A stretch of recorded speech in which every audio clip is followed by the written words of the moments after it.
Pembunuh Cahaya. Part 17. Pantas saja Leana hancur lebur karenanya, dia sudah kehilangan harapan untuk mendapatkan cinta ayahnya dengan kenyataan itu. Pasti sangat menyakitkan bagi Leana melihat dan mengetahui bahwa ayahnya begitu memperhatikan Saira dengan kasih sayang yang tidak pernah diberikannya kepada Leana. Bahkan sampai Leana terjun dalam usahanya bunuh diri untuk kemudian merusak dirinya sendiri pun, ayahnya tetap tidak peduli. Leo mengernyitkan keningnya dengan sedih. Oh astaga, kasihan Leana, dia menyimpan semua itu sendiri, tidak membaginya dengan Leo. Dan Leo terlalu sibuk dengan dirinya sendiri untuk memperhatikan perubahan sikap Leana. Padahal seharusnya dia tahu, dari sikap Leana yang murung dan depresi, dari tubuhnya yang semakin kurus, dari semuanya, seharusnya Leo tahu. Leo merasa malu kepada dirinya sendiri, dia mengatakan bahwa dia mencintai adiknya. Tetapi dia bahkan tidak punya waktu untuk memperhatikan kesedihan adiknya. Malam itu setelah menerima semua informasi itu, Leo berlutut di depan kursi roda adiknya, yang sekarang tatapan matanya kosong dan tanpa ekspresi. Hati Leo hancur ketika melihat kondisi adiknya ketika akhirnya diperbolehkan pulang dari rumah sakit, buta, lumpuh dengan kondisi mental yang terganggu. Dan sekarang hati Leo bahkan lebih hancur lagi ketika menerima semua informasi itu, membayangkan kesedihan yang dipendam Leana selama ini. Hingga akhirnya kepedihan itu mencapai batasnya dan sudah terlambat bagi Leo untuk menyelamatkan Leana. Malam itulah Leo menangis sambil merebahkan kepalanya di pangkuan adiknya, meminta maaf dan bersumpah akan melakukan apapun untuk menebus kegagalannya sebagai seorang kakak. Semua ini sedikit banyak adalah kesalahannya, tanggung jawabnya.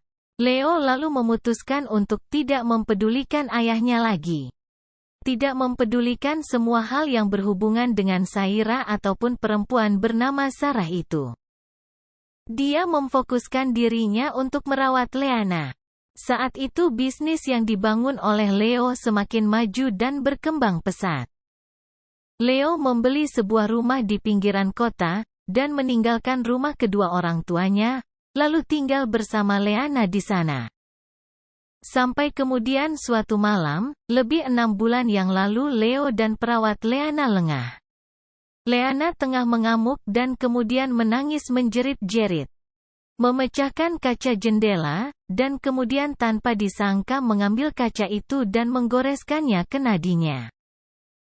Semua berlangsung begitu cepat, mimpi buruk Leo seakan terulang kembali. Darah ada di mana-mana, membasahi tangan dan pakaiannya ketika dia menangis.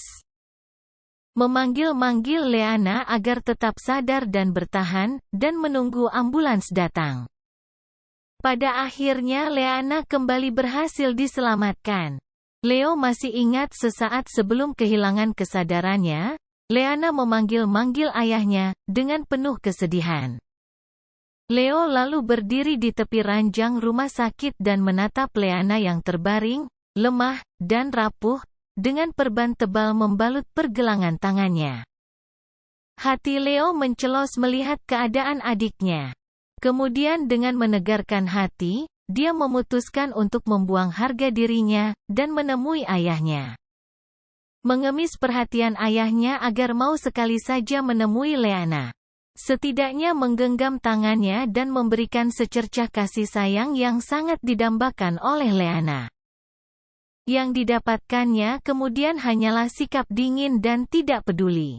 Bahkan ayahnya menghina bahwa Leana tidak akan menyadari perbedaan apakah ayahnya atau orang lain yang memegang tangannya. Dengan sakit hati, Leo pergi dari rumah itu, lalu tanpa sengaja dia menemukan ayahnya datang ke rumah sakit. Bukan untuk mengunjungi Leana, tetapi untuk mendatangi seorang perempuan yang dirawat di rumah sakit yang sama.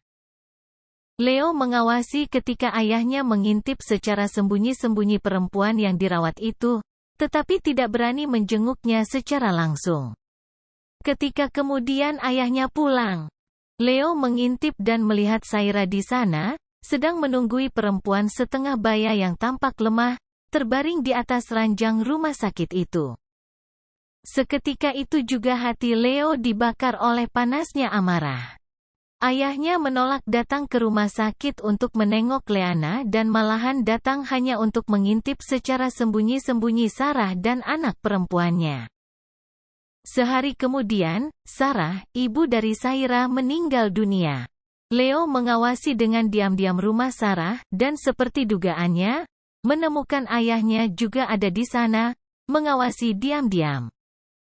Di pemakaman yang sederhana itu, dari mobil sewaannya agar tidak dikenali ayahnya, Leo melihat ayahnya menyamar sebagai pelayat.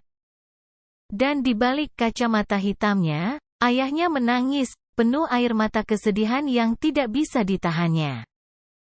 Rasanya bagaikan sembilu menusuk jantungnya, perihnya tidak terkira. Ketika Leana meregang nyawa, bunuh diri untuk meminta perhatian ayahnya, tidak ada air mata yang tertumpah dari ayahnya. Mereka memang bukan anak kandung ayahnya, tetapi mereka, terutama Leana, hanyalah seorang anak yang tidak tahu apa-apa, mengharapkan kasih sayang dari ayahnya. Dan yang didapat hanya kepahitan. Leo mengawasi Saira, dan kemudian rencana itu tersusun di kepalanya, rencana untuk membalas dendam bagi dirinya dan bagi Leana. Rencananya berjalan mulus, ketika seminggu setelah kematian Sarah.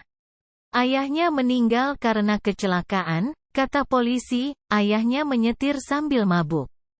Lelaki itu bahkan tidak sempat mendekati Saira dan mengungkapkan bahwa dirinya adalah ayah kandung Saira. Leo memakamkan ayahnya dengan hati dingin, tidak ada kesedihan ataupun air mata untuk ayahnya.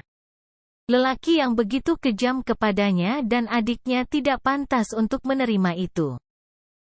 Kemudian dia menyewa penyelidik yang sama untuk mengawasi Saira. Penyelidik itu secara berkala melaporkan semua hal tentang Saira. Bahkan dari hal-hal yang paling kecil pun, Leo tahu semua hal. Tentang makanan kesukaan Saira, hobinya pada tanaman, film ataupun musik kesukaan Saira. Semua dicatat dalam ingatannya sebagai bekalnya untuk mengejar Saira dan menjatuhkan Saira ke dalam pesonanya. Ketika kemudian semua sudah siap dan mulus, Leo membeli rumah terpisah, yang direncanakan untuk ditinggalinya bersama Saira nanti ketika dia berhasil menjebak Saira ke dalam pernikahan ini. Semua sudah disusun dengan rapi. Dan disinilah dia, sedang menanti kemenangannya, membalaskan dendamnya dan Leana.